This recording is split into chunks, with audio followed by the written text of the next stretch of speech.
వృత్తాంతముల గ్రంథం 27వ అధ్యాయము. యోతాము ఏలనారంభించినప్పుడు 25 ఏండ్ల వాడై యెరూషలేములో 16 సంవత్సరములు ఏలెను. అతని తల్లి సాదోకు కుమార్తె, ఆమె పేరు యెరూషా.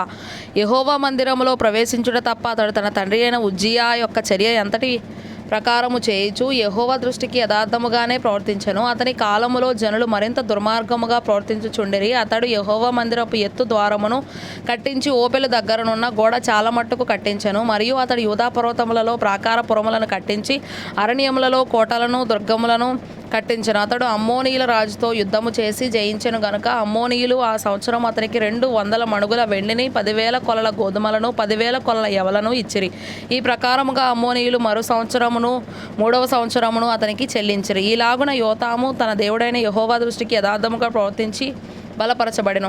యోతాము చేసిన ఇతర కార్యములను గూర్చియు అతడు చేసిన యుద్ధములన్నిటిని గూర్చియు అతని చర్యను గూర్చియు ఇశ్రాయేలు యూదా రాజుల గ్రంథమందు రాయబడి ఉన్నది. అతడు ఏలనారంభించినప్పుడు 25 ఏండ్ల వాడై యెరూషలేములో 16 సంవత్సరములు ఏలెను. యోతాము తన పితరులతో కూడా నిద్రించెను. అతడు దావీదు పట్టణమందు పాతిపెట్టబడెను. అతని కుమారుడైన ఆహాజు అతనికి బదులుగా రాజాయెను.